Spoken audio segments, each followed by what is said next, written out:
Morning, Sean here from Lawn Rights. So today I want to teach you how to scarify and aerate your lawns.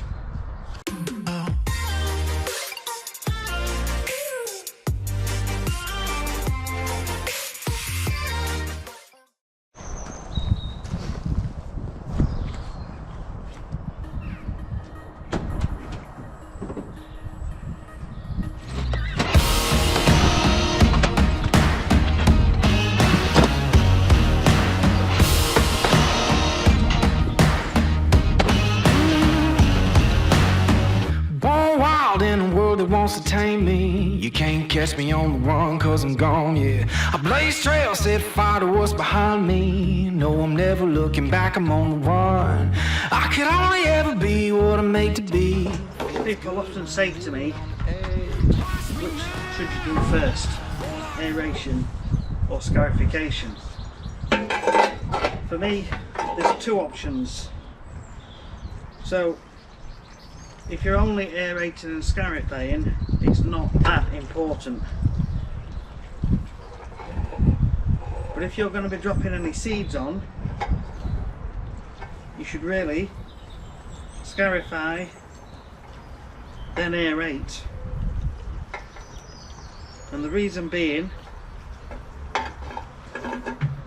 in my opinion, is you're leaving the holes open and exposed to be able to take some seeds. Now I know a lot of people do it a lot of different ways, and there are many ways to achieve it, and I've actually done it both ways with success. So it's just a personal thing really. I have aerated and then scarified, and it speeds up the job. You can get the job done quicker because the scarifying will break down the cores, and then you can clear it all up, and your blower will clear out a lot of those holes. So you can do it both ways. It's just a personal thing for me. I like to leave the holes as exposed and open as possible if I am going to be overseeding. So today this is just a scarify and an aerate, but I'm going to do it the scarify and aerate way, not the aerate and scarify way. So how do we actually scarify? So how do you scarify your lawn properly? What you're doing is you're raking your lawn. We have these metal spring rakes. This is a Bulldog, and it's got the extra piece of metal there in the middle which keeps these nice and stiff. You don't want the ones that come out into a big fan with the metal at the bottom, because they're too loose and too springy, and it's harder work. It's much easier when there's a piece of metal halfway across. It's much stiffer. So literally all you're doing is raking.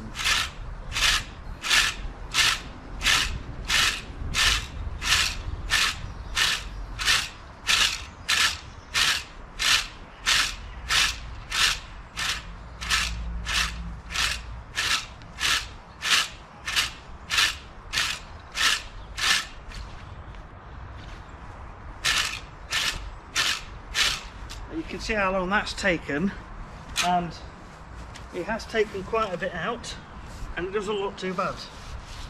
And that to me would be a fair scarify if you're going to rake your own lawn and you do it regular. If you've only got a small lawn, nothing wrong with doing it like this.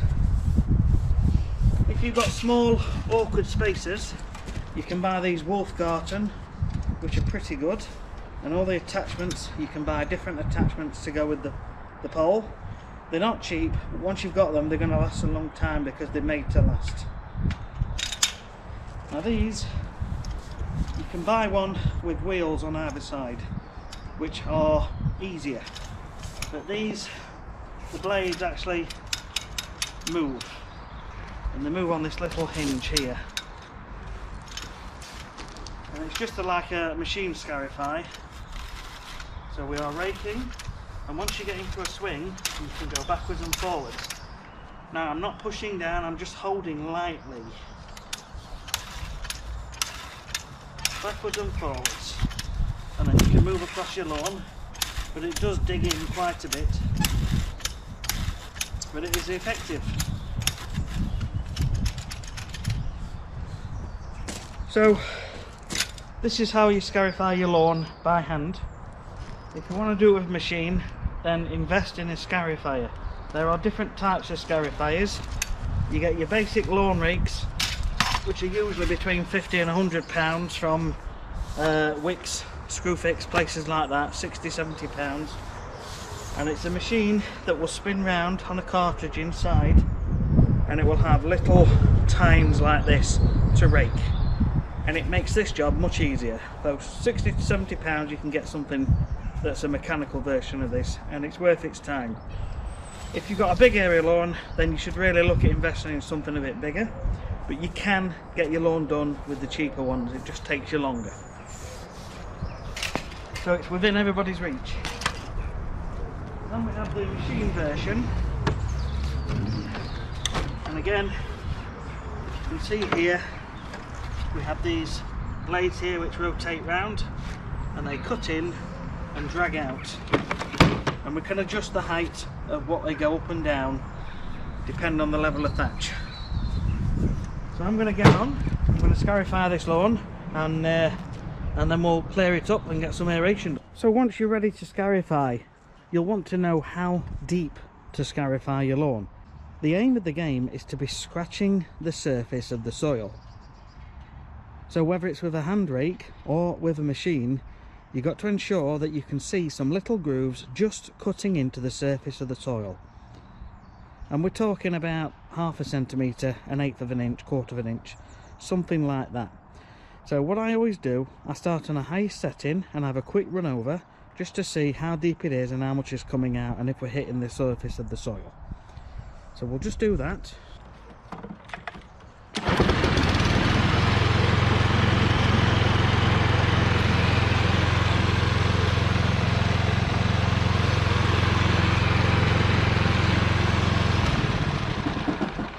So what you can see there, it has scarified a little bit, but we're not actually into the soil there. We're still only scratching in the thatch layer. So what we'll do now is we'll drop down to the next level and try again.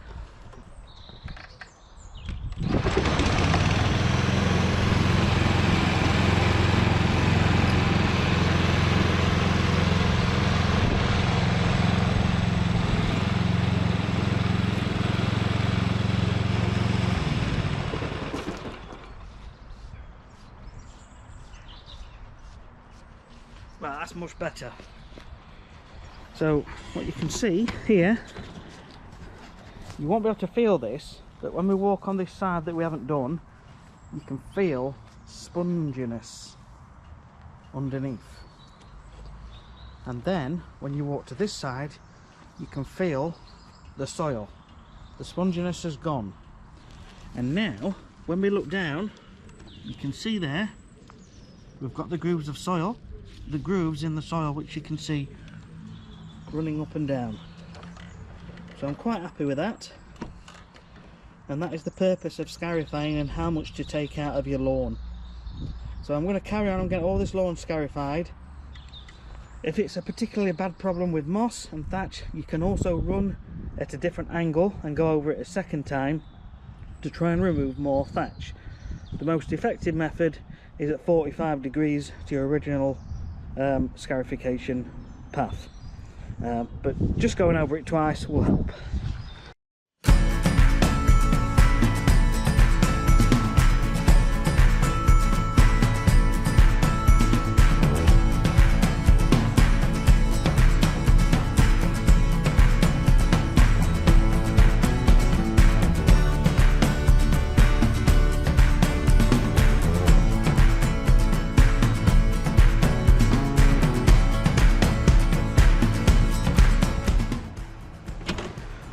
So as you can see, there's actually a light Scarify, and there were numerous places where we scarified and it wasn't taking much thatch out because it was a thicker layer of thatch. It was removing some of the top layers of thatch. The reason I'm not going really deep and really heavy on the first pass is, one, that machine's not the most powerful and it struggles on really thick stuff. But secondly, when you go straight in at a deep level, it tends to rip. more than rake, and you end up with a lot more bare patches. If your aim is to overseed anyway, then by all means go in, go deep and rip away, and just be prepared for a good overseed and top dress. But this particular lawn is not having any overseeding done by us. The customer's likely going to be doing it afterwards, so we're just treading it carefully and just removing the thatch layer gently, bit by bit, so then it still looks fairly presentable once we've done and we've got down through to the soil layer. In this particular area here, there's less sunlight because of the trees and the shade and these trees around here, and you'll find that on this edge it's a lot thinner and it already feels quite firm underfoot. So we just tread carefully around there. You always find that the bulk is generally in the middle of the lawn, so that's the area you tend to go over a bit more. So now we're going to go over a second time and we're going to scarify it again.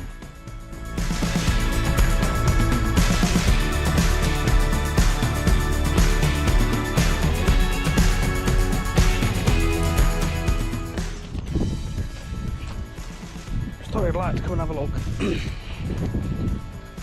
So this was the first pass. As you can see, a fair amount came out.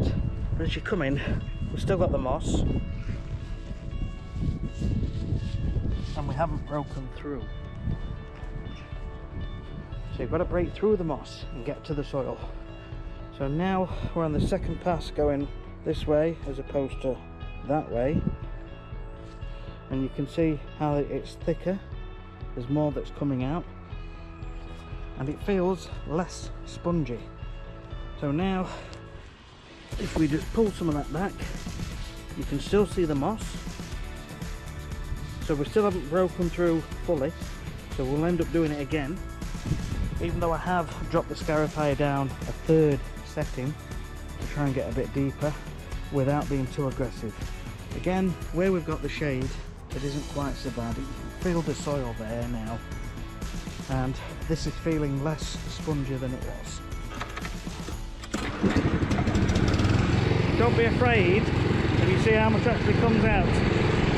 So I've got down onto the number 3 setting there, which has lowered the blades down into the grass sward in amongst the thatch.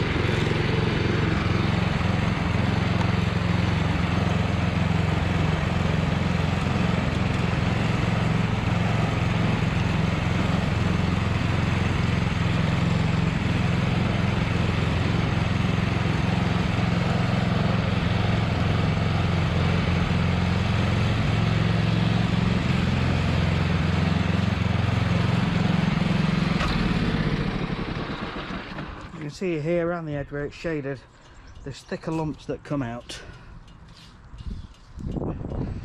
and that's what you get. You know, a bath sponge or a thatched roof, that stuff is sat on top of your soil in and amongst the blades of grass, acting like a sponge, and that just holds water. You imagine it rains, the water sits in that, it takes a long time to drain through it. So that's stopping aerating nutrients from getting down to where it needs to be.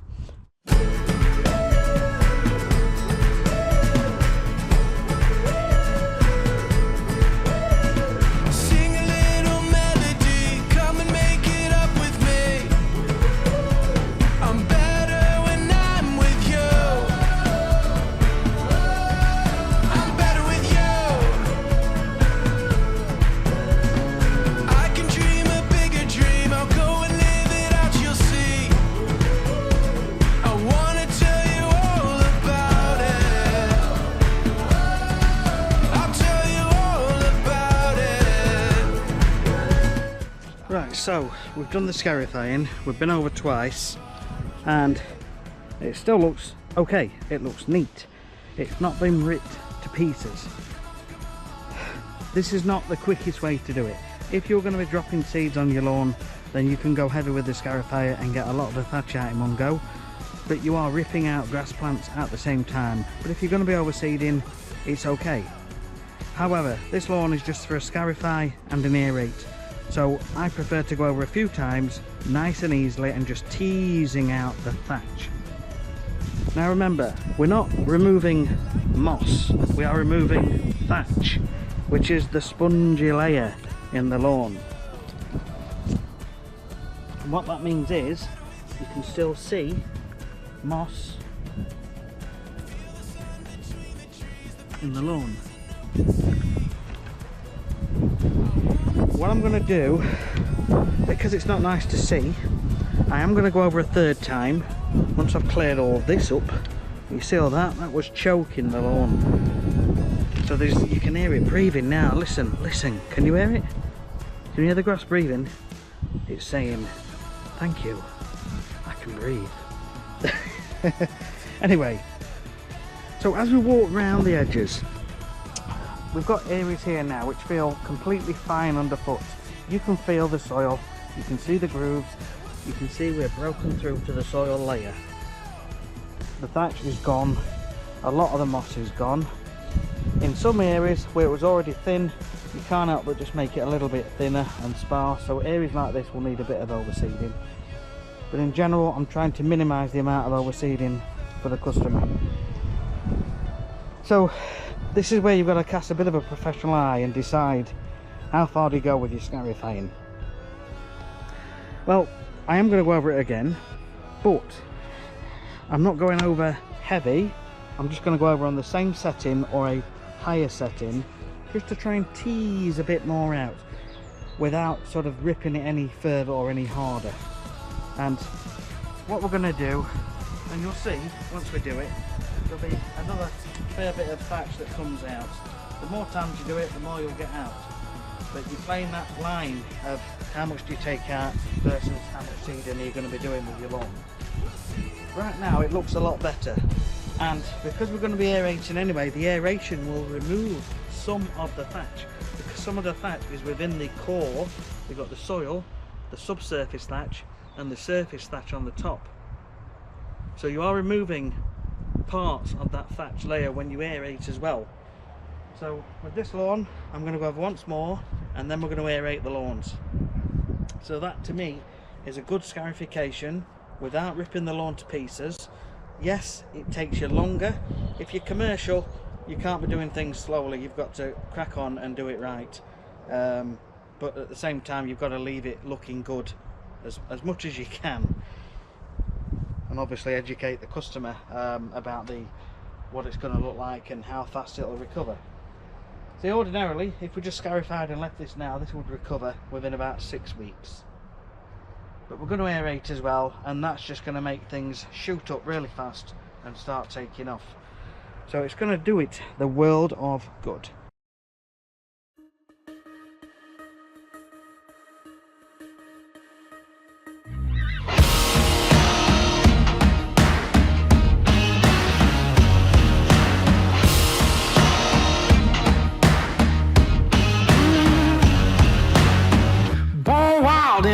Wants to tame me. You can't catch me on the run, cause I'm gone, yeah. I blaze trails, set fire to what's behind me. No, I'm never looking back, I'm on the run. I could only ever be what I'm made to be. It feels good when I'm living on the edge. Watch me now, roll like thunder, gonna shake the ground. Can't stop me now, I don't give up and I won't back down. I'm a force of nature, can't be contained. I got lightning running all through my veins. Watch me now, watch me now.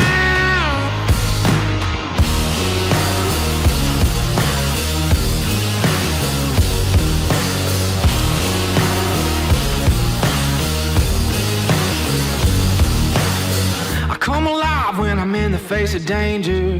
Bring the pressure, but I'm gonna rise above, yeah. Bet the house and I'll take that wager. All right. So, it's been scarified 3 times now, and I don't think it looks too bad. Anyway, so you can see that I've gone over with the mower at the end, and the reason I do that is because when we've aerated and we start blowing, all those little bits that we didn't quite get up with the mower start blowing up in the air and they go everywhere. When you blow the cores, you've got to be blowing harder for longer because they're heavier. and you want to get them into a nice straight line just to make life a little bit easier. But overall, after 3 very carefully teasing scarifies, you can see the thatch what's come out of the lawn. So that's thatch. There'll be some moss in there, but that is thatch, the spongy layer, the build-up of dead organic material. And yes, you can still see moss in the lawn. That is normal. We are improving the conditions. The reasons why moss forms is damp and shade. When you've got a layer of thatch, a sponge sitting there, when it rains, that sponge holds water. It takes a long time for it to drain through. So that sponge will hold water, which will encourage moss. When we are removing the conditions and improving the conditions, we're going to see a better, happier, healthier lawn. The moss will not do so good and the grass will improve because the grass can now breathe. So whatever you do to your lawn, even if you just went over once and scarified, you are going to improve your lawn because you have removed some of that thatch. If you only aerated your lawn, you're improving your lawn. Everything you do makes an improvement. So the reason I went carefully on this lawn is because there's no overseeding planned unless the customer's going to be doing some. So we've just carefully teased out the thatch, and then we're going to hollow tine aerate. So it doesn't look too bad. If you see orange bits, don't worry about it. It's all completely normal. You can see the lines there now, you can see the soil, and there's some areas here. Now these areas haven't seen daylight for such a long time because of all the thatch that's been on top of it, so it does look a bit rough, but I assure you that is normal. With plenty of watering, plenty of sunshine, that will come back absolutely fine, better than ever. So we're going to aerate the lawn now. We're just going to punch some holes in about 1.5 inches deep. So this is our aerator machine, and we'll just go along the lawn and it will drive these hollow tines into the lawn, and it will remove a core of soil. Now you can see soil in the end of the tine there. That's normal. That will get ejected by the next soil that goes in, and that will push that one out. So let's crack on, let's get this aerated and get cleared up.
So we are done with this lawn.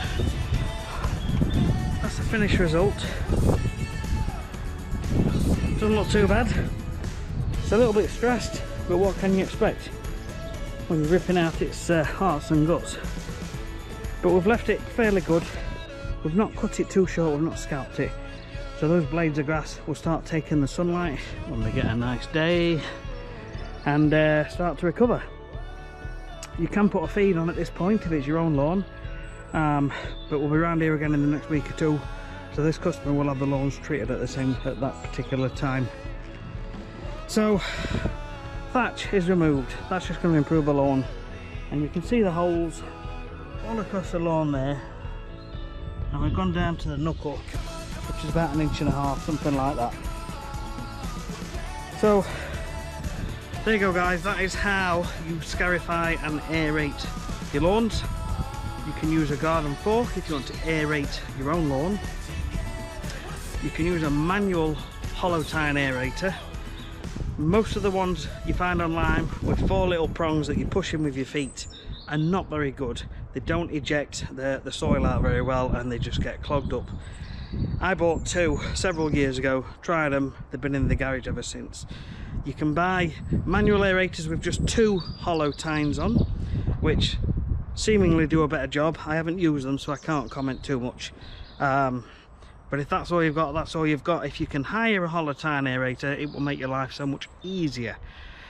But they are big and they are heavy, and they're designed to be heavy to push those tines into the ground. So there you go, guys. That's this one done. If you like it, I'd appreciate a thumbs up and a subscribe. If you're not a subscriber, it means the world to me. So we'll get the next video sorted and we'll see you on the next one.